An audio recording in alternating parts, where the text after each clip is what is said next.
Bonjour à tous et bienvenue dans notre podcast Fondation. Je suis Maxime Claval, le fondateur d'Enercool. On développe des peintures thermiques et écologiques qui améliorent le confort d'été et d'hiver. En développant l'entreprise, j'ai eu l'occasion de discuter avec des centaines de professionnels de l'immobilier. Et j'ai découvert un univers incroyable avec des métiers souvent inconnus et des parcours parfois très atypiques.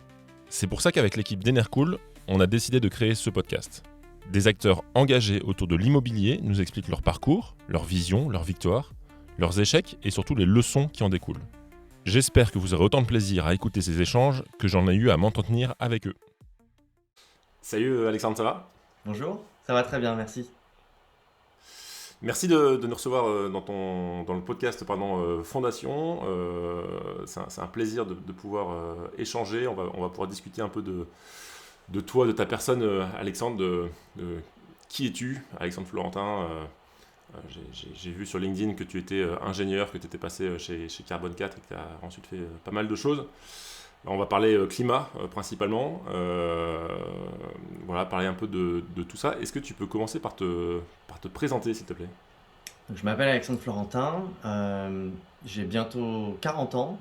Je suis ingénieur de formation, ce que j'ai complété par un double diplôme à Sciences Po et Jussieu qui s'appelait Sciences et politique de l'environnement et qui, à partir des années 2010, m'a mis sur le chemin des questions climatiques. Donc, ensuite, j'ai travaillé les 15 années qui ont suivi sur les questions climat. Dans des cabinets de conseil, j'ai fait de la formation. J'ai notamment travaillé 10 ans chez Carbone 4 avec Jean-Marc Jancovici, Alain Grandjean et Laurent Morel. Et puis à partir de 2020, j'étais à mi-temps dans le privé, donc sur ces sujets-là, et puis à mi-temps à peu près, élu à la ville de Paris, qui est à la fois une ville et un département, et donc a plein de compétences un petit peu particulières. Et c'est dans ce cadre-là que j'ai initié un travail qui s'est appelé Paris à 50 degrés. Ok, excellent. Bon, on va parler un peu de tout ça. Moi, j'aime bien toujours un peu avoir le début et un peu tes premières réflexions. Tu dis que t'as bientôt 40 ans, moi aussi, donc on est un peu des mêmes générations. Donc, tu as dû sortir d'école d'ingénieur en 2008, quelque chose comme ça, Mhm. dans ces eaux-là. Tu avais déjà ces sujets climat, enfin, de ce que je comprends, tu fais la formation à Sciences Po avec déjà un sujet un peu environnement-climat. Euh, Tu sais d'où ça vient, tu sais de... C'est quoi les éléments c'est déjà en école d'ingé ou c'est après comment ça se donc passe moi j'ai pas du tout aimé mon école d'ingé. Euh, Ah, ok, et j'y suis allé un peu parce que c'était l'école la plus réputée que j'avais par rapport à mes classements et que ça parlait d'énergie, que je me disais tiens pourquoi pas. Sauf qu'en fait à l'époque j'avais l'impression qu'on me parlait beaucoup du comment et très peu du pourquoi. Et donc je savais pas pourquoi j'étais là. Donc j'ai fait une année de césure et pendant cette année de césure j'ai touché du doigt les questions environnementales grâce à un de mes deux stages. Et à partir de là, j'ai su que je voulais travailler autour des questions environnementales, d'où le fait que dès mon diplôme d'ingénieur, je suis allé mettre les deux pieds dans ces questions avec Sciences Po et Jussieu. Donc ça, c'est la partie fac de sciences, hein. Donc ces 2 années-là, elles ont été assez transformatives intellectuellement. Côté sciences sociales, j'avais tous les cours possibles et imaginables de droit, sociologie, histoire, etc., etc., de l'environnement. Et puis côté Jussieu, bah, des cours de climatologie, d'écologie scientifique, je sais pas moi, de travaux sur la qualité de l'air, etc. Donc vraiment la partie scientifique de l'écologie. Et donc incroyable base intellectuelle, hein. À l'époque j'avais des profs ouais, génial.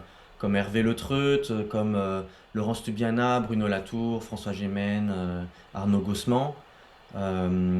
J'ai eu des cours sur les théories de la décroissance, donc là c'est comme ça que j'ai entendu parler et qu'on a étudié le rapport au Club de Rome. Ok. Et ça c'était un moment où euh, moi j'entendais pas du tout parler de ces sujets-là dans les médias ou je crois qu'à l'époque les réseaux sociaux ça se résumait à Facebook si je me trompe pas. Euh, Ouais, c'est ça, c'est dur à s'imaginer. Là, on est en 2010-2012, hein, de ce que tu me dis, de ce que je comprends. oui, et même le choix d'aller vers ça, il se fait entre 2007 et 2009. Ok. Euh, et, et donc là, je m'expose à toute cette connaissance-là. Et puis, il y a une bascule émotionnelle plus forte qui se fait au sein de Sciences Po grâce à un jeu de rôle, un énorme jeu de rôle sur un an, où en fait on simule les négociations de Copenhague. Donc on est une centaine d'étudiants et moi je suis très impliqué dans ce jeu de rôle. Clairement, Ok. j'adore. Et donc les étudiants sont divisés dans l'équipe qui joue la France, qui joue les États-Unis, le Canada, la Chine, etc., etc. Moi je suis dans les Nations Unies, donc pardon, plutôt en posture de facilitation du Ok. procédé. Et là, c'est mon levier émotionnel, parce que en fait, le jeu de rôle m'immerge émotionnellement, et à la fin, je comprends que en fait, toutes ces courbes que j'avais vues, bah, je vais les vivre. Donc, soit je me mets du bon côté de la courbe, d'une certaine manière, et Mhm. j'essaie de faire en sorte de faire baisser ces courbes d'émission, soit je vais être euh, enfin, en gros, je me dis, il n'y a pas de neutralité. Euh, et Ok. donc, je veux pouvoir être du côté de ceux qui travaillent sur ces sujets-là. Sauf que je sais pas exactement comment le faire, et c'est là où après je commence une Ouais. carrière dans le conseil, mais toujours spécialisée sur le changement climatique. Attends, ça m'intéresse un peu ce jeu de rôle là. Un jeu de rôle, normalement, ça dure 2 3 heures. Là, un jeu de rôle qui dure 1 an. Alors, déjà, c'est à l'initiative de Sciences Po. Là, c'est le moment où tu es à Sciences Po, c'est ça? Je suis et, étudiant à et- Sciences et- Po. C'est à l'initiative de Laurence Tubiana et Bruno Latour et des Ok, chercheurs de donc l'IDRI qui le voient comme, eux comme un projet de recherche. Alors que, en fait, ça a surtout été un levier de mise en mouvement parce que tous les gens je crois, tous les gens qui ont été, sont passés par ce jeu de rôle-là ont été très marqués émotionnellement et je sais qu'il y en a beaucoup qui continuent d'être impliqués très fortement sur ces questions climatiques. Et donc, c'est un jeu de rôle où les 6 premiers mois, c'est de la formation, donc c'est comprendre comment se passent les négociations sur le climat. Donc là, on a des conférences. pardon, Oui, Copenhague, c'est une des COP, c'est une des si je dis COP. pas de bêtises, ou... C'est une des Ouais, c'est COP. ça. C'est la COP. Là, comme ça, je sais plus te dire l'année en question, mais c'est une des COP en gros, c'est la COP avant l'accord de Paris qui a marqué très fortement les négociations. Ok. Et donc 6 mois de préparation et ensuite 6 mois dans le jeu de rôle avec, on va dire, les 5 premiers mois où c'est plutôt du travail en chambre, chaque équipe qui prépare ses positions. Mais quand par exemple tu es un pays de l'Union européenne, bah, faut quand même commencer à dialoguer avec tes petits camarades des autres Ouais. pays européens. Et ensuite, on a eu Sciences Po pendant une semaine, dont une nuit complète. On avait Ah ouais, je sais pas combien incroyable. de salles et on a organisé un mini sommet climatique au sein de Sciences Po avec une centaine d'étudiants. Il y a un documentaire qui existe là-dessus. Je l'ai Ok. sur mon ordinateur, je sais plus du tout s'il est disponible en ligne facilement, mais donc on voit ces jeunes étudiants et c'était hyper bien fait, hyper réaliste. Tout le monde s'est énormément prêté au jeu, donc tu sais, il y a un formalisme onusien et tout, et en fait, on retombe un peu sur les mêmes conclusions, c'est-à-dire que ça va être extrêmement compliqué du fait du modèle de développement qu'on a. Et là, je me dis, Ouais, waouh. ok. Et je me dis aussi, en fait, c'est là où j'intériorise le fait les...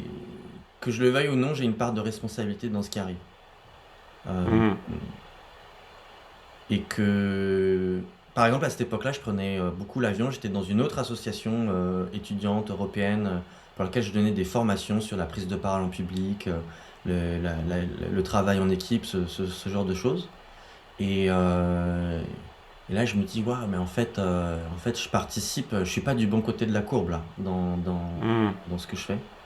Et donc voilà, c'est ça le moment de bascule. Et en fait, moi, comme je comprends que ce jeu de rôle-là, il a, en fait, ok, c'était vu comme un projet de recherche pour les gens qui l'ont organisé, mais en fait, moi, je me suis dit, mais c'est un énorme levier de mise en action. C'est... et donc, avec d'autres, on a voulu reproduire le schéma un certain temps, notamment avec un projet qui s'appelait My City Plus 20.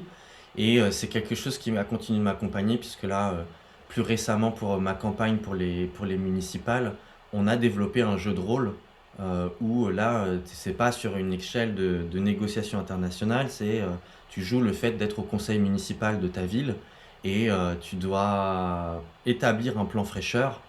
Sauf qu'en fait, ça va être là un peu la canicule du siècle quoi, qui arrive. Ok, Et donc là, c'est un jeu de rôle autour des questions d'adaptation.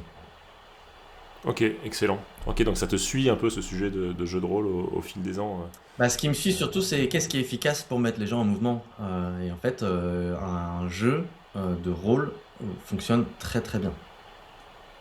Ok, ouais, on a l'habitude de jouer, on sait ce que c'est, et ça te permet, j'imagine, de former et ce genre de choses. Hyper intéressant. C'est aussi une des conclusions, c'est de se dire, une fois que tu mets le doigt dedans et que, on va dire, les sceptiques sur ces sujets euh, rentrent là-dedans, on l'avait vu sur comment c'était le Haut Conseil pour le climat, enfin ces sujets-là où quand tu prends des citoyens au hasard et que tu les formes sur les sujets climat, tu te rends compte qu'en fait il y a des gens, ils changent de point de vue, ils changent même de vie parce qu'une une fois que tu comprends tout ça, difficile de revenir en arrière globalement. C'est un peu toujours la même chose, c'est un sujet de formation quoi. Oui, alors moi je le dirais, je suis un peu, je suis pas raccord avec la conclusion, la formulation de ta conclusion. Moi je pars du principe que les gens ils sont prêts à changer, mais par contre ils veulent pas être changés. Donc ça veut dire aussi Mhm. qu'il faut leur proposer des dispositifs dans lesquels ils font eux-mêmes leur cheminement. Or, là tu parlais de la Convention citoyenne pour le climat, avec les 150 Ouais. tirés au sort. Et là, on leur expose le problème et c'est à eux de trouver des solutions. Alors c'est pas un jeu de rôle, mais il y a un côté, ok, on vous donne les clés. Et ce qu'on remarque dans le jeu de rôle qu'on a fait pour la campagne, donc qui s'appelait Et si vous étiez maire pendant une canicule à 50 degrés, hein, c'est ça le pitch. Et bah, le sujet, il a beau être anxiogène sur le papier, les gens nous Mhm. disent, en fait, je suis super motivé parce que, en fait, en gros, on m'a donné les clés. J'ai dû faire des choix et je me rends compte que c'est pas si simple. Du coup, ça me donne envie de faire des choses aussi par moi-même, de travailler avec les pouvoirs publics plutôt que d'être dans une méfiance. Et je me rends compte que c'est un horizon de temps qui est beaucoup plus court que ce que je pensais, parce qu'il y a aussi beaucoup eu un travers de la communication climat autour de 2050, 2100. Euh, on a comme ça eu des anciens élus, des gens qui étaient en campagne, des citoyens lambda, des gens très à fond sur les questions climat et d'autres très très loin, parce que comme c'est un format de jeu, il y a plus de 300 personnes qui sont passées en quelques éditions. Et en fait, ça marche, y compris avec des publics éloignés des sujets climat, parce qu'au début, tiens, je vais faire un jeu de rôle. Puis Ouais. après, ils se disent, mais en fait, waouh, c'est sérieux. Et tout ça, c'est des mécaniques. On n'a pas inventé du tout la mécanique du jeu de rôle utile. Il y en a qui appellent ça un serious game. Dans les milieux militaires, on appelle ça des war games. Ok. C'est la même logique. C'est on se plonge dans des scénarios contrastés, différents, et on prend des décisions là-dedans, et ça rend les arbitrages stratégiques concrets. Et après, Hmm. on tirait plein d'enseignements sur le fond, sur la forme. Ok. Est-ce que ça permet d'avoir un peu de recul aussi parfois? Je sais pas si c'est une vérité ce que je vais dire, mais on a souvent tendance à dire mais qu'est-ce qu'ils ils sont bêtes, pourquoi ils font ça comme ça, et pourquoi ils ont pensé à ça, et pourquoi ils font. Et j'ai parfois l'impression de dire bah en fait si on était nous-mêmes impliqués à la fois pour des élus ou je sais pas des grands décideurs ce genre de choses, en fait tu te rends compte qu'il y a plein de contraintes et qu'il y a plein d'éléments à prendre en compte que nous on n'a pas quand on est un peu à l'extérieur. Est-ce que c'est un truc que tu vois toi de ton côté, Là, il y a un peu de ça ou dans pas? le jeu de rôle, ici, on l'a complètement vu. Il y avait des témoignages aussi dans la Convention citoyenne pour le climat qui allaient dans le même sens, comme quoi les gens étaient ils ne prenaient pas du tout les, le fait de faire des recommandations à la légère. C'était très sérieux.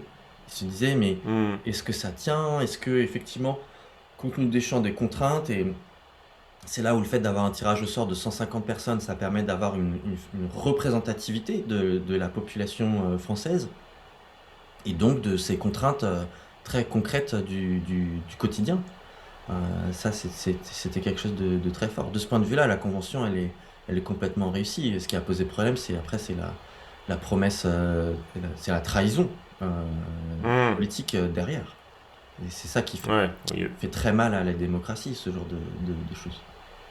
Après, on peut faire ouais, des complètement. hypothèses sur pourquoi c'est arrivé, mais en tout cas, c'est des choses qui peuvent se reproduire à d'autres échelles, avec d'autres modalités.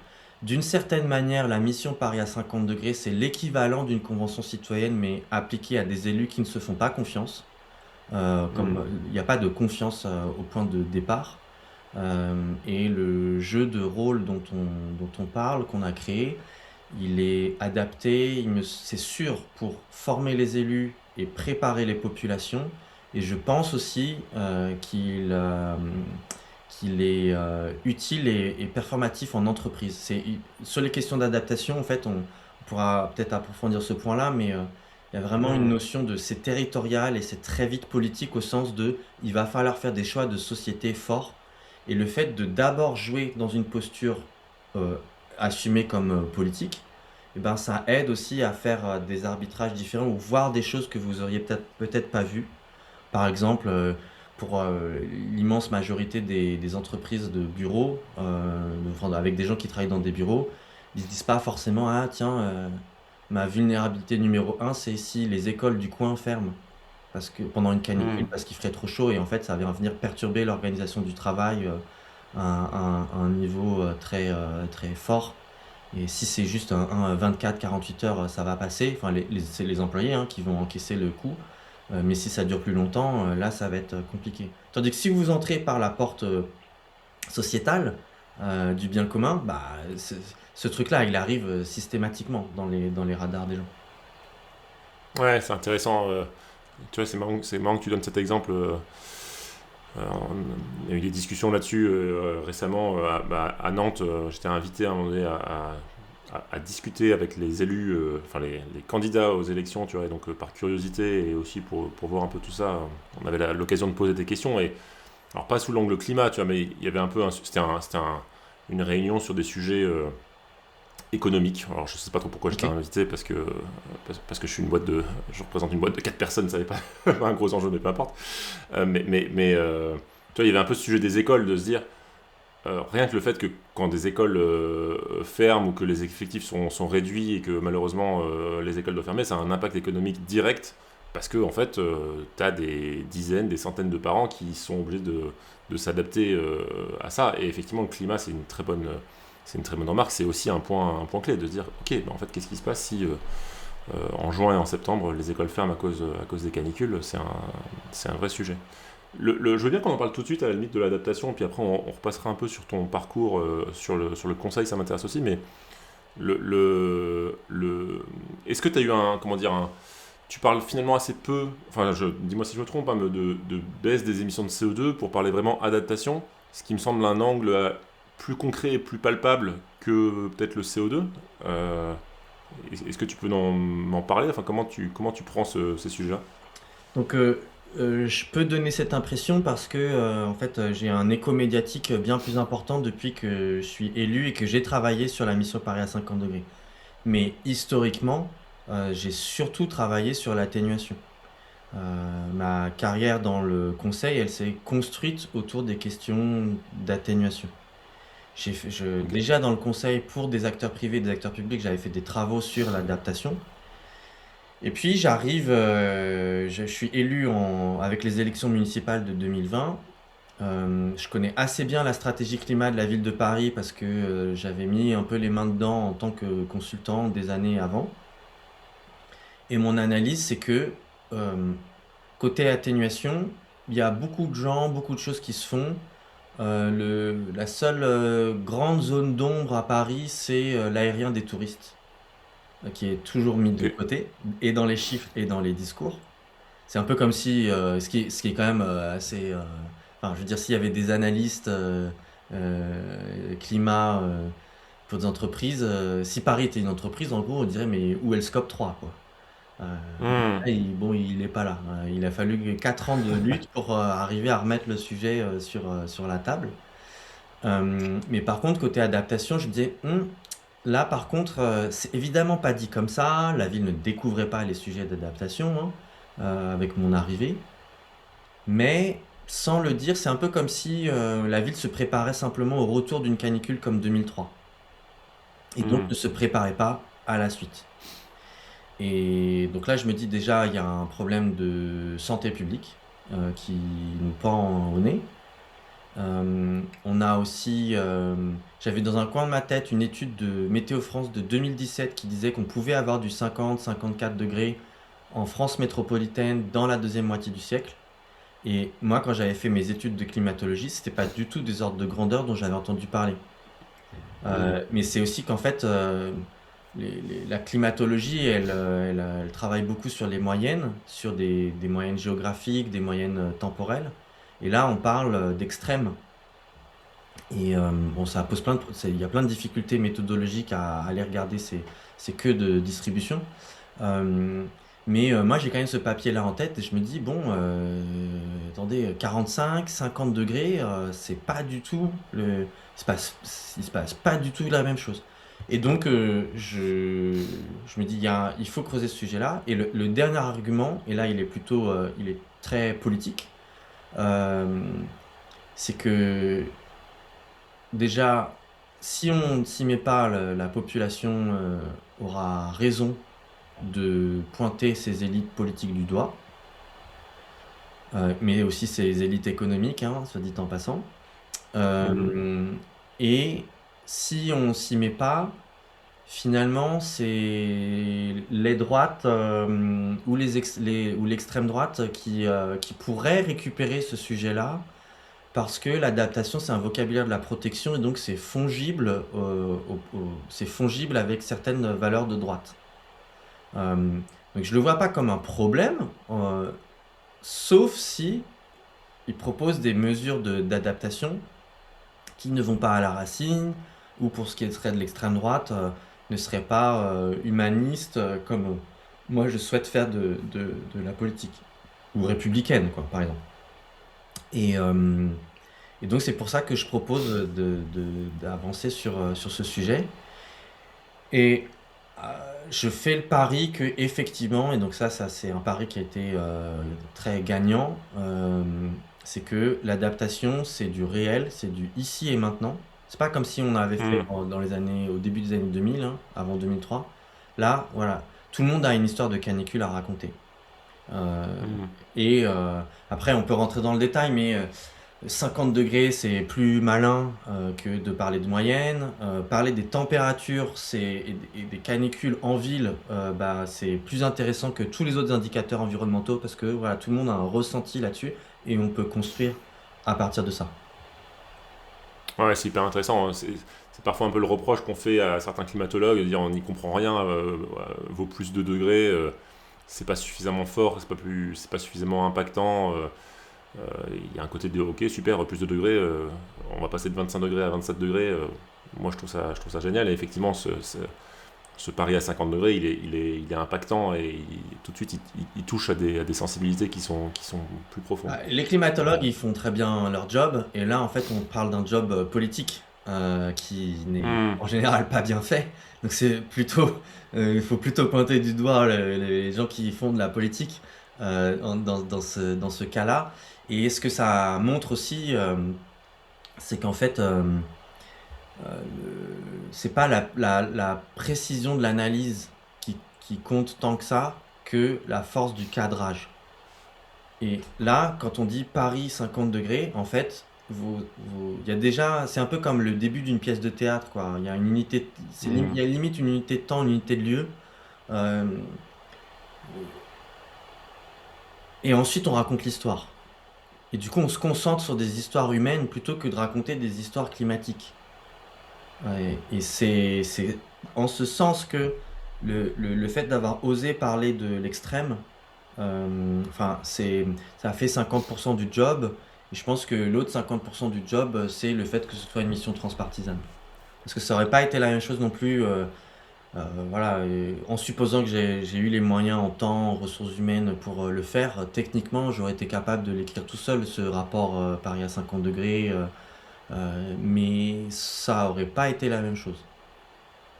Tu peux préciser comment ça s'est construit, comment ça s'est fait en interne? Ouais. Donc, je passe sur. Il a fallu toute une série de validations politiques déjà, donc la maire de Paris, le groupe écologiste dans lequel je siège. Donc sachant qu'il est majoritairement composé de personnes d'Europe Écologie Les Verts et que moi je suis adhérent d'un autre parti qui s'appelle Génération Écologie.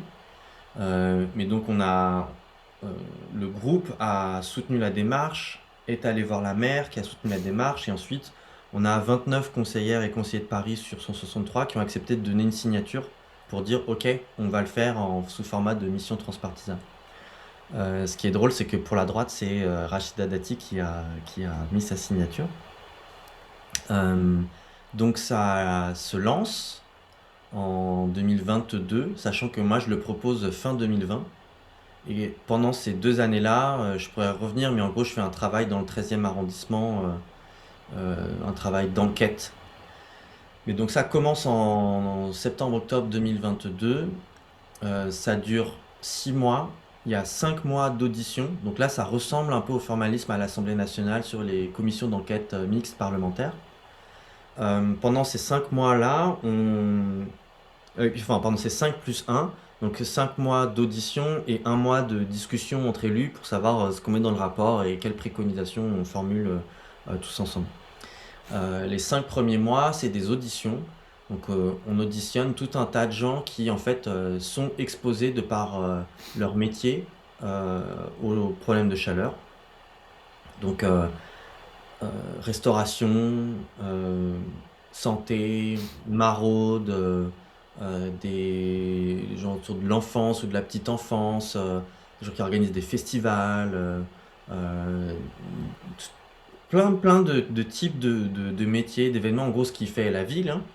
On auditionne aussi plein Mhm. d'expertises, finalement très peu sur le climat et beaucoup plus sur architecture, urbanisme, mais aussi sur les réseaux, donc réseau électrique, réseau de gaz, réseau de froid, réseau de chaud. Qu'est-ce qui se passe quand il y a des fortes chaleurs? Où sont nos vulnérabilités? Où est-ce qu'il y a de la robustesse? Et aussi sur le champ de la biodiversité, hein, donc, parce que on pourrait raconter tout un tas de trucs sur ce qui se passe pour les humains, mais il y a aussi les non-humains, et c'est problématique et pour le monde végétal et pour le monde animal, ce changement climatique. Euh, on auditionne divers syndicats, donc des représentants de certains pouvoirs économiques, sociaux, etc. Et ensuite, on a 1 mois de discussion euh, sur quelles préconisations on a. Et donc, ce qui est intéressant, c'est que, en fait, d'une certaine manière, les sciences du climat sont toujours là, puisque c'est elles qui valident la pertinence du titre. Mais en fait, on n'a jamais besoin d'en parler, plus que ça. Et c'est ça qui est très fort, c'est que comme on a mis la climatologie dans le titre, et ben là, on peut utiliser plutôt des techniques de sciences sociales, donc notamment le fait d'être en mode enquête euh, pendant cette mission. Et puis, bah, voilà, comme toute bonne enquête, ça commence par un meurtre. C'est-à-dire que tout le monde autour de la table a en tête que la question qu'on se pose, c'est pourquoi il y a autant de morts à Paris pendant les canicules, il y en a eu autant, sachant que, voilà, maintenant, une canicule comme 2003, on saurait la gérer beaucoup mieux, il y aurait beaucoup moins de morts. Mhm. Et il y a ces morts-là, alors que on n'est pas du tout la ville la plus chaude du monde en termes de température annoncée à la météo. Et donc c'est ça Ouais. le début de l'enquête. Et puis on creuse. Et ensuite le dernier mois, c'est le travail sur les préconisations, les mots, parce que entre la droite qui voudrait faire porter le chapeau à la majorité, comme quoi tout ça c'est la faute de la majorité, et puis la majorité qui voudrait que le rapport donne l'impression que tout va bien, tout a été fait. Moi et mon binôme Maud Lelièvre, qui elle siège avec le groupe Modem, ben, on essaye de trouver un équilibre qui soit le plus factuel possible. Donc moi j'ai aussi une hotline avec quelques scientifiques dont je tairai les noms parce qu'ils me l'ont demandé, mais où j'ai le droit à quelques coups de fil pour dire il y a un politique qui a dit ça, est-ce que ça me semble bizarre, qu'en dit la science? Ah bah tiens, la science elle dit qu'on sait ça, mais ça on sait pas. Et donc, voilà comment on peut critiquer la proposition qui a été faite. Mais par contre, là, après, sinon, ça, c'est juste un arbitrage politique. La science n'a pas d'avis par rapport à la question que tu me poses. Donc ça, pour moi, c'était hyper intéressant d'essayer de, de donner une base scientifique factuelle la plus solide possible, de démontrer les options techniques qu'on avait pour faciliter une discussion politique où il y a de l'idéologie et c'est normal, hein. C'est tout à fait, enfin, c'est le job des politiques, hein, donc. Hmm. Ok, hyper intéressant. Et donc il y a un rapport qui est mis, et puis il y a plusieurs, à la fois des réunions, enfin ça continue de vivre en fait globalement, Paris à 50 degrés. Tout Et, à fait. et potentiellement on peut imaginer que ça serait, vu que c'est transpartisan, adopté peu importe le bord politique. Bon après évidemment on en fait ce qu'on veut derrière, on le met sous le tapis ou pas, mais vu que ça a été transpartisan, ça a aussi cette force, j'imagine, que ça a été validé par un peu tous les bords politiques. Bah, c'était l'objectif, c'est-à-dire que moi je partais du principe que à la fois les canicules ça tue les gens de gauche, des gens de droite et des abstentionnistes, et que je sais pas qui va être élu. Donc je me dis ça en 2020, je me dis je sais pas qui va être élu en 2026. Hmm. Donc, par contre, moi en tant que citoyen français, européen, parisien, ben, j'aimerais bien que ce problème-là il soit traité. Donc je préfère le pousser de manière transpartisane. Donc une fois que la mission elle est finie, qu'est-ce qui se passe déjà? Énorme buzz médiatique de manière complètement inhabituelle puisque c'est juste un rapport. Donc, mais pourtant ça passe au JT de TF1, de France 2, couverture de Libération, et encore à l'été dernier, article pleine page dans le New York Times en édition papier Monde. Euh, Il y a plein de villes qui s'en sont saisies, des fois avec mon aide, des fois par elles-mêmes. Donc moi j'ai fait une sorte de tour de France avec la ville XY à 50 degrés, donc, notamment à Nantes où tu habites, hein. On avait organisé un événement Nantes à 50 degrés. Il y a des secteurs, différents secteurs qui s'en sont saisis, donc assez naturellement urbanisme, bâti, immobilier, ce qui a donné lieu à un réseau, une initiative qui s'appelle Nos villes à 50 degrés. Euh, Mhm. mais tu as aussi, voilà, avec le réseau Écotable, un réseau de restaurateurs et restauratrices, ils ont organisé une série d'événements, manger à 50 degrés.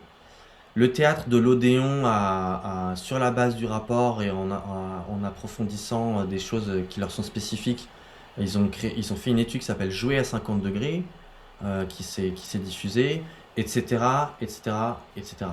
Et c'est là où il y a, en fait, alors évidemment que tout ça s'inscrit dans un contexte dans lequel il y avait un historique, il y a d'autres acteurs qui se sont mis à parler de l'adaptation à peu près au même moment. Donc, les déclarations de Béchu sont venues juste un peu après, on ait annoncé nos travaux dans la presse.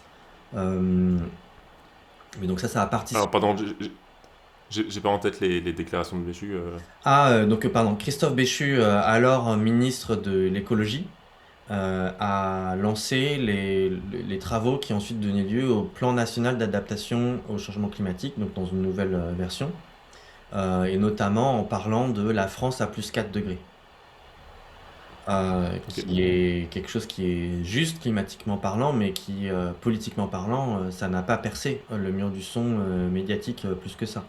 Le fait de parler des extrêmes. Alors après, ça a des inconvénients de parler du 50 degrés parce que dans la tête des gens, est-ce qu'il y a un lien entre les canicules et les inondations partout en France, etc. Mais euh, Hmm. on- en tout cas, il y Toi, a tu eu l'aurais appelé, en France à partir tu de. l'aurais appelé la France à 50 degrés. Moi, j'aurais fait ça. Ouais. Mais c'est juste à mon avis. Effectivement, il faut Moi, que j'aurais ça, fait faut que ça ça. marque quoi. Voilà, et là, les Nations Unies lancent un programme 50 villes à 50 degrés, donc pour exporter ce qu'on a fait à Paris. L'exécutif parisien a aussi organisé quelque chose de complémentaire à la mission que je trouve vraiment bien, qui est un exercice de gestion de crise, où là, on simule le fait d'être en canicule à 50 degrés et comment est-ce qu'on doit gérer les services. Bon, spoiler, en fait, ils n'ont pas simulé 50 degrés, c'était plutôt à 45, parce qu'il fallait pas non plus être trop loin dans le temps. Et puis, ils ont simulé le fait que les clims tenaient, alors qu'à 45, c'est déjà plus le cas euh, dans les clims Hmm. qui sont installés communément en métropole. Ok. Ok, donc incroyable. Enfin, Incroyable pour un Tu rapport. me diras peut-être. Ah ouais, C'est ça qui est t'as dingue. une certaine fierté de ça. Enfin, moi, j'en dégagerais une petite fierté. Tu vas peut-être me dire que non par modestie, mais Oui, oui, c'est quand oui. même Ah pas non, mal. non, j'en suis très fier. Euh, Ok, non, excellent. non, il faut célébrer ses victoires. Voilà. Le Ouais. monde va mal dans tellement plein d'aspects que quand on arrive à faire bouger un truc, non, faut en être content. Maintenant, c'est pas suffisant. Donc la question intéressante, elle est surtout sur la suite. Mais voilà, je voudrais juste revenir sur le fait que qu'est-ce qui a marché politiquement, c'est la force du cadre. Voilà, le cadre, il est très puissant en fait. Quand vous posez un cadre pareil, vous ne pouvez pas traiter la question. Donc Mm. euh, ça rend l'adaptation euh, impossible à ignorer d'une certaine manière. Ce qu'on fait aussi, c'est que on ouvre le chapitre du troisième type de politique climatique, parce que historiquement on dit c'est atténuation, adaptation. En fait, c'est atténuation, adaptation, gestion de crise. Et avec un titre comme Paris à 50 degrés, on crée la connexion avec la gestion de crise. Et petite Ouais. parenthèse, euh, je suis allé, c'est un sujet qui m'intéressait tellement que je suis allé me former 20 jours avec le RAID et un acteur du privé qui s'appelle Chrysotech sur la gestion de crise. Et c'était passionnant, c'était un autre monde qui s'ouvrait, qui a de plus en plus. Donc, la gestion de crise, c'est oui, c'est à la fois le régalien, mais c'est aussi des entreprises qui ont des crises à gérer de différentes natures, financières, de communication, opérationnelles, tout ce que vous voulez. Et il y a des techniques extrêmement intéressantes pour les gens qui viennent plutôt de l'écologie. Il y a des techniques à aller, des manières de penser les choses qui sont allées chercher dans ces milieux-là. Et j'y suis allé, j'essaie de continuer, j'essaie de me rapprocher aussi des milieux militaires parce que ma lecture, c'est que euh, la transition qu'on nous a vendue sur les dernières années comme un truc un peu une transition douce, bienheureuse, harmonieuse, tout ce que vous voulez. Bon, voilà, ok, on a changé d'air. On est dans une ère Mm. où ce qui d'exacerbation des tensions, tout simplement parce qu'on est dans un modèle croissantiste qui se heurte aux limites planétaires, et donc il y a des gens qui juste ne veulent pas changer de modèle et donc seront prêts à aller à la bataille, quel que soit le champ de bataille en question. Donc on va rogner sur les limites planétaires, donc ça va créer de l'instabilité, et donc il va falloir apprendre à naviguer dans cette instabilité. Et ça, c'est plutôt les sphères sécurité-défense qui ont cette habitude de prendre des décisions dans des univers chaotisés, avec en général pas d'optimum, mais plutôt euh, le moins pire, essayer de viser le moins pire. Et du coup, je pense que voilà, les sphères écologisées auraient intérêt à aller s'abreuver. En tout cas, moi, je vais aller essayer de m'abreuver dans ces autres espaces. T'as deux, trois exemples, ou même un seul, d'éléments qui sont donnés dans ces formations où tu dis ah ouais, je voyais pas ça comme ça, la façon de réfléchir de ces gens-là. Bien sûr, euh, c'est, le truc, il est tout bête, mais après, je vais montrer l'application que j'en ai faite. Euh, Par exemple, vous aviez un officier du RAID qui nous expliquait en long, il nous a rabâché ça pendant toute la formation. Il nous disait, le premier truc que vous devez faire, c'est définir la crise, puis définir l'objectif.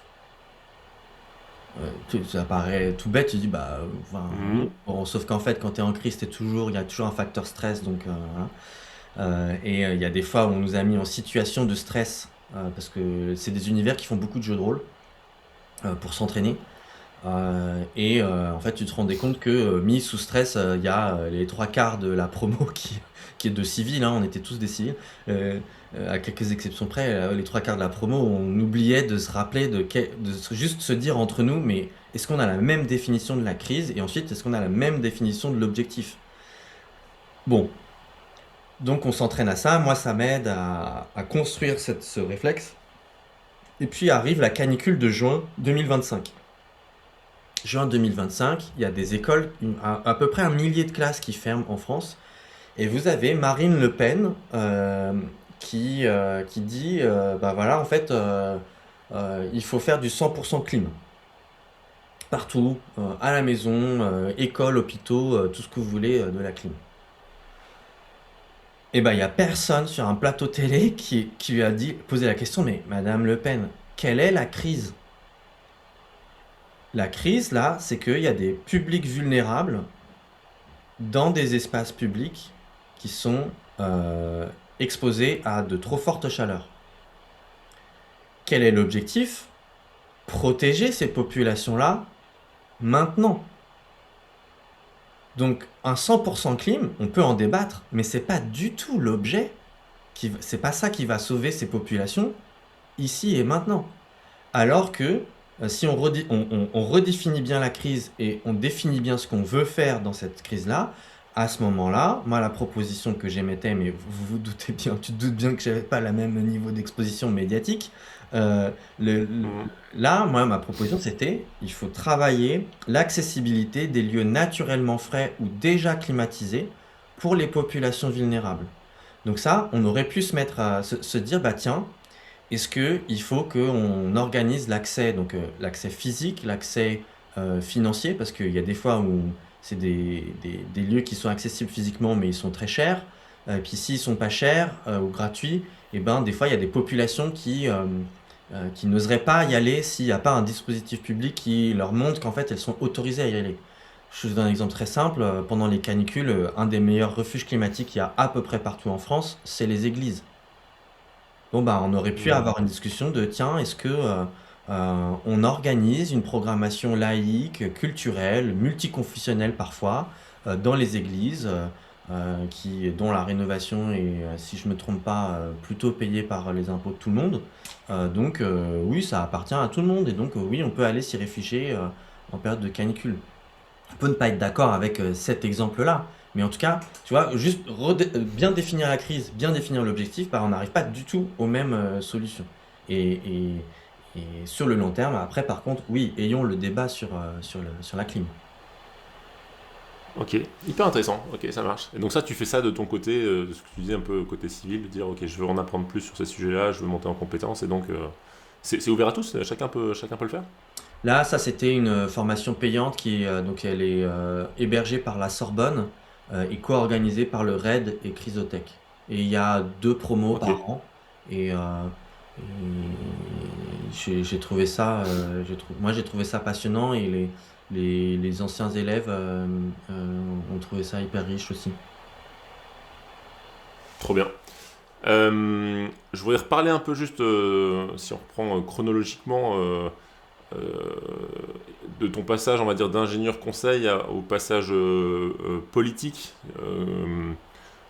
Alors forcément, tu as Carbone 4 et Jean Covici, qui est aujourd'hui un peu la personnalité, on va dire, la plus connue, on va dire, sur ces sujets écologiques. Donc forcément, ça donne envie, on peut en parler. Alors, rien que par curiosité, je sais pas si c'est mal placé ou quoi, mais est-ce que Jean Covici, en tant que chef d'entreprise, est un mec sympa et aussi bon que publiquement et ce genre de choses? Enfin, tu vois, comment tu as vécu cette chose-là? Et puis comment s'est passé ce changement, on va dire, enfin, comment t'es passé un peu de la partie conseil à la partie politique? Qu'est-ce qui t'a amené à ça derrière? Donc je peux te confirmer que Jean-Marc rit de la même façon sur un plateau télé que dans les bureaux de Carbone 4.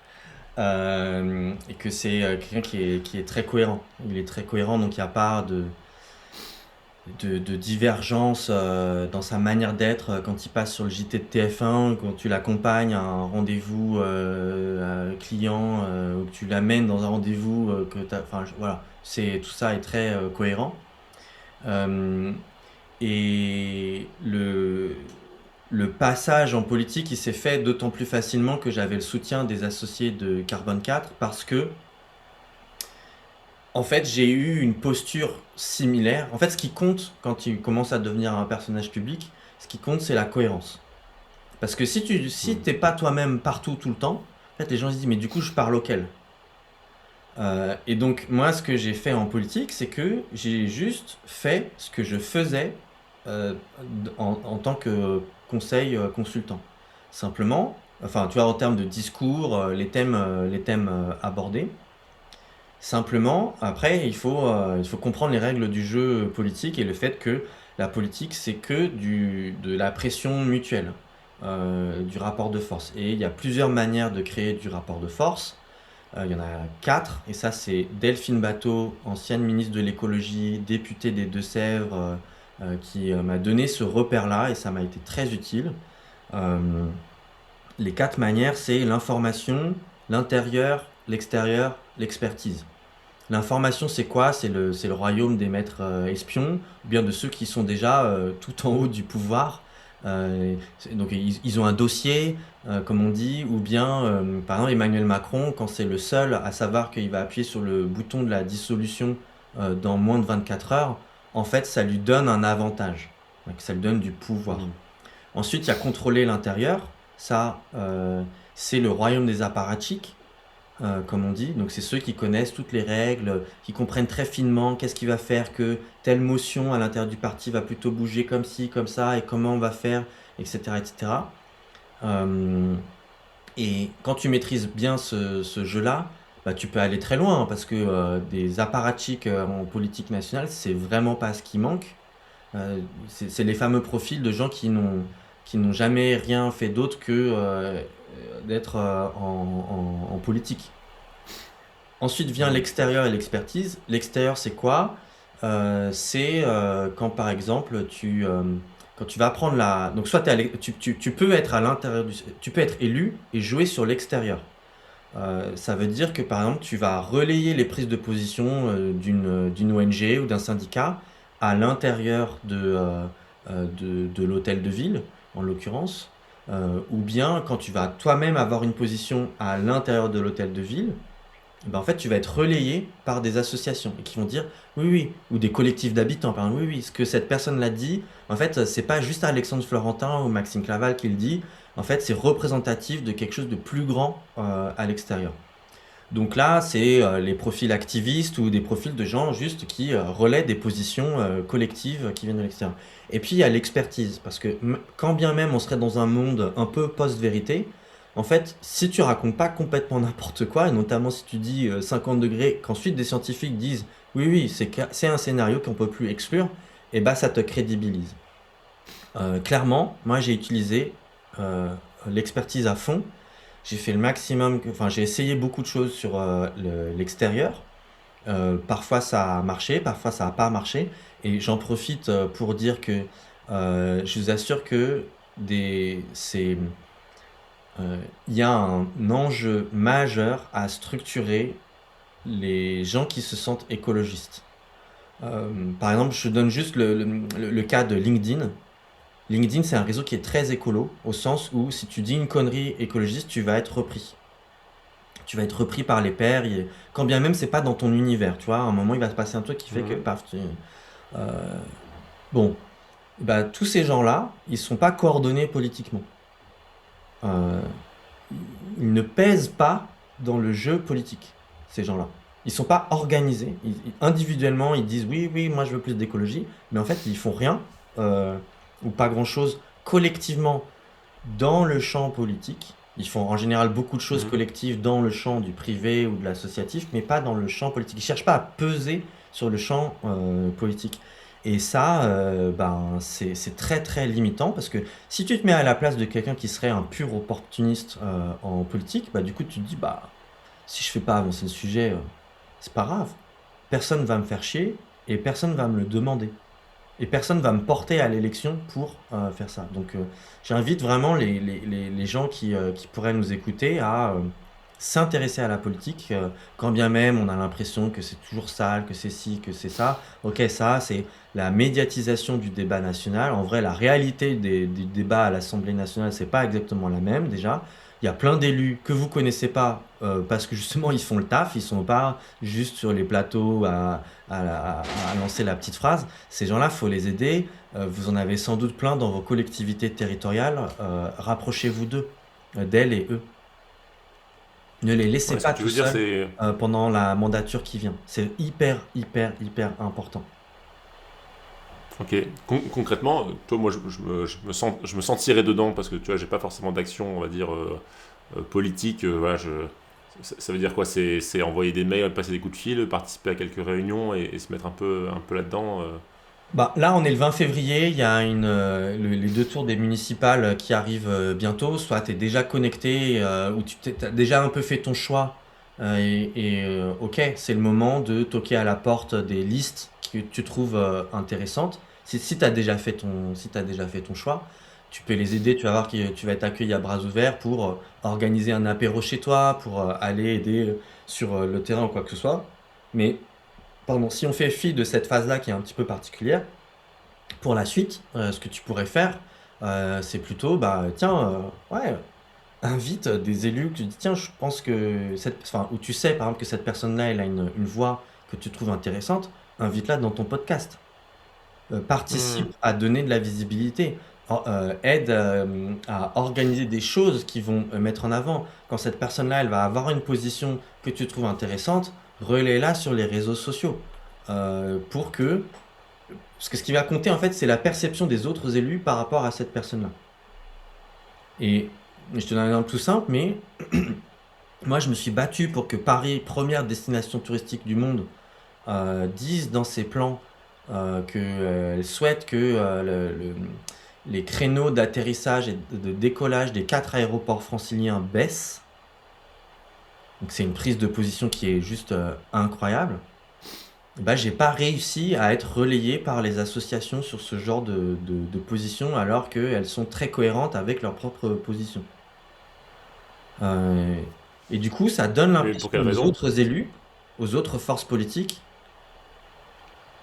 que en fait, que tout le monde s'en fout. Alors que moi, je sais que c'est pas vrai parce qu'il y a des associations qui ont pris des positions exactement sur ces sujets-là. Donc évidemment que là l'exemple que je donne, il est aussi de ma responsabilité, hein, mais comme tu me poses la question de toi, bah, qu'est-ce que tu préfères, bah voilà, c'est faire ça. Et pas juste au titre perso de Maxime, mais si tu es dans des collectifs euh, XY, bah tiens, oui, ok, de temps en temps, l'objectif c'est pas de mettre en avant une personne, c'est de confirmer que quand elle prend une position particulière, en fait, elle est soutenue par d'autres émetteurs.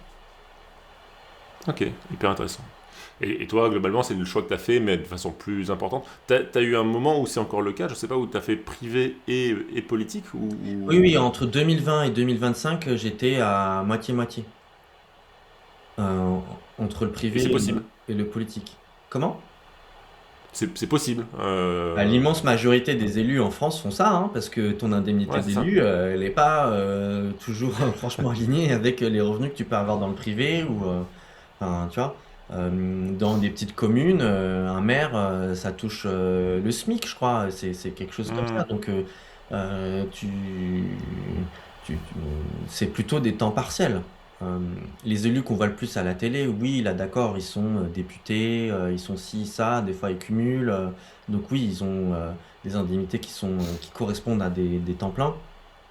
Euh, là, euh, là, c'était l'immense majorité des gens qui avaient ma position ont des jobs à temps partiel ou à temps plein, dans certains cas, et je sais pas du coup comment ils géraient leur mandat d'élu à côté du mandat. Donc ça nécessite, en termes de temps, c'est juste, c'est extrêmement compliqué à gérer, hein, de temps, d'énergie. Et du coup, à mai 2025, j'ai arrêté mon implication chez Carbone 4 pour me dédier à fond dans la campagne des élections municipales, dans l'optique d'être réélu pour devenir adjoint et donc d'être dans la mise en œuvre des questions d'adaptation et climat plus généralement. Et j'avais des signaux très positifs dans ce sens-là. On a fait campagne sur les questions d'adaptation. On a réuni des gens de très grande qualité. Et puis le PS et Europe Écologie Les Verts en ont décidé autrement. Donc là, moi, mon mandat, il s'arrête le 22 mars. Et je suis en train de me repositionner. Tout ce que je vais faire, là, la question qui m'obsède, c'est comment construire notre sécurité climatique. Et il y a plusieurs horizons qui s'ouvrent. Il y en a un qui est autour d'un think tank de politique publique qui donc doit faire des propositions à la hauteur d'un climat qui change.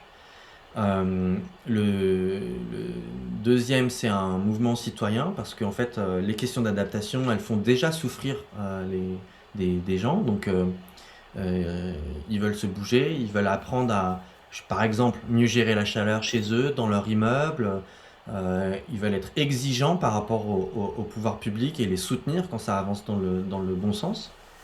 Et puis le troisième champ, c'est faut que je gagne de l'argent, quoi, que j'ai un salaire Bah oui, c'est ce que moi. je veux dire. Et donc là, je suis en train de voir si je lance une activité, si j'aide des cabinets de conseil à se développer là-dedans, si il y a peut-être une opportunité avec les Nations Unies qui ouvre un job de consultant pour 50 villes à 50 degrés.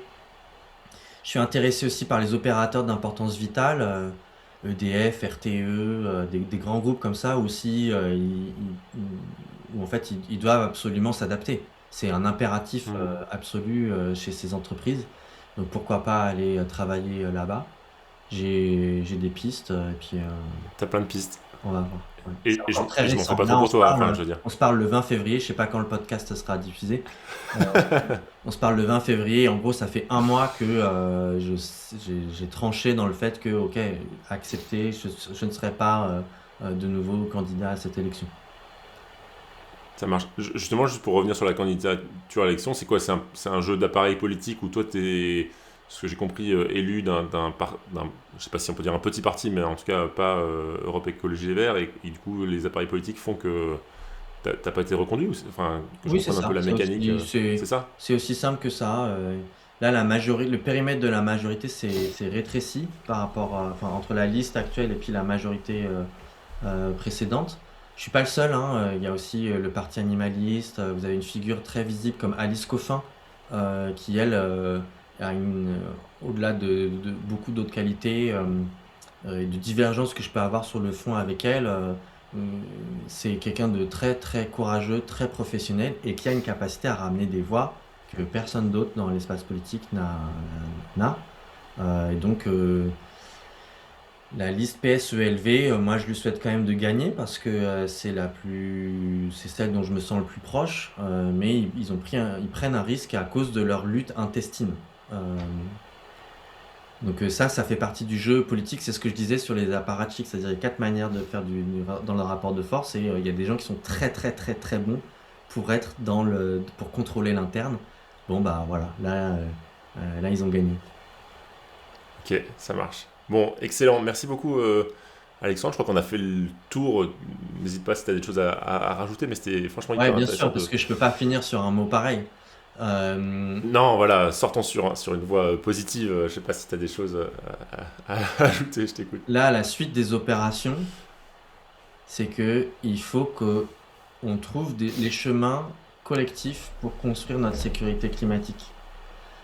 Et les modèles que j'explore, les modèles dans notre histoire, c'est la sécurité sociale et la sécurité routière. La sécurité sociale, c'est quoi? C'est finalement, derrière c'est un mot valise, hein, il y a plein de concepts, mais en gros, c'est voilà, l'industrialisation, les changements du rapport au travail, on sort de la Seconde Guerre mondiale, il y a plein de changements, mais vous inquiétez pas, on va y aller ensemble et le jour où vous avez un pépin de santé, en fait, le collectif vous protégera. C'est une promesse qu'on se fait aux uns et aux autres. La sécurité routière, c'est quoi? C'est des victimes, des familles de victimes qui s'organisent pour changer une culture, demander des choses à l'État, demander des choses aux constructeurs. Mais je parle bien aussi d'un changement culturel, hein, parce qu'il ne suffit pas d'avoir une ceinture d'installer dans une voiture, il faut que les gens, quand ils y entrent, ils la mettent, et voire même qu'ils se sentent pas bien s'ils ne peuvent pas la mettre. Et donc on voit les parallèles avec ce qui se passe, c'est-à-dire que là, l'air a complètement changé. On est vraiment dans une nouvelle ère de très grande instabilité. Il faut qu'on redéfinisse les bases de notre vivre ensemble. Et ça implique aussi des changements culturels, des changements de règles du jeu, des changements de normes, de lois. Et donc c'est tout ça qu'il y a à construire, auquel je m'attelle, avec différents leviers dont je parlais tout à l'heure, à minima un think tank et un mouvement citoyen, et puis peut-être d'autres choses plutôt liées au privé cette fois. Mais, euh, mais voilà, le champ est ouvert et il suscite beaucoup, beaucoup, beaucoup d'intérêt. C'est ce que, à un moment, tu l'as très bien dit, l'adaptation, et j'ai pas utilisé ce mot-là en conclusion parce que en dehors des champs climat, il prête à confusion. Euh, je pense qu'il faut ramener ce vocabulaire-là vers santé et sécurité. Et en fait, ça, c'est quelque chose qui parle à énormément de gens. Les gens veulent agir, ils veulent vivre en bonne santé, ils veulent se sentir en sécurité. Donc là, on a un champ de dialogue possible qui est incroyable et qui part du réel, et c'est pour ça que ça fonctionne. Canon. Affaire à suivre pour la suite, ça donne envie de voir tout ça. Comment on te suit, comment on suit justement tes actualités LinkedIn. C'est quoi les canaux LinkedIn, c'est le principal? Ouais, ouais. T'as pas encore des fans de TikTok ou ce genre de choses Non, mais là, on est en discussion avec d'autres personnes pour lancer une newsletter qui soit plus analytique que ce que des posts LinkedIn permettent. Et puis viendra Instagram et TikTok parce que en fait, on est sur un sujet où il faut aussi aller parler euh, à d'autres du tranches monde, ouais. d'âge, à des personnes qui ne s'intéressent pas à ça mais qui en souffrent. Donc ça va leur parler pour montrer qu'elles sont pas seules, qu'il y a des actions. Donc il y a un enjeu d'incarnation de la souffrance que génère le changement climatique, au-delà des images d'Épinal qui sont montrées à la télé quand il y a une canicule, hein, et de montrer les solutions, parce qu'il y en a plein, il y a plein de gens qui montrent des choses, et à partir de ces solutions-là, c'est bah tiens, si on voulait massifier, voilà ce qu'il faudrait changer, donc ça permet de construire le bon rapport de force avec la sphère politique. Voilà. Mais donc Canon. Instagram Trop et bien. TikTok seront des outils qu'on ira utiliser. Génial. Bon, et suivez Alexandre Florentin sur LinkedIn pour commencer, et puis la suite à venir. Merci beaucoup Alexandre, c'était top, un super échange encore une fois. Donc merci encore pour être venu chez nous. Salut, Merci ciao. Maxime. Magnifique, vous êtes arrivé au bout du podcast. J'espère qu'il vous a plu. Et si c'est le cas, n'hésitez pas à en parler autour de vous. Abonnez-vous, mettez un like, ça nous aide beaucoup. Merci et à bientôt.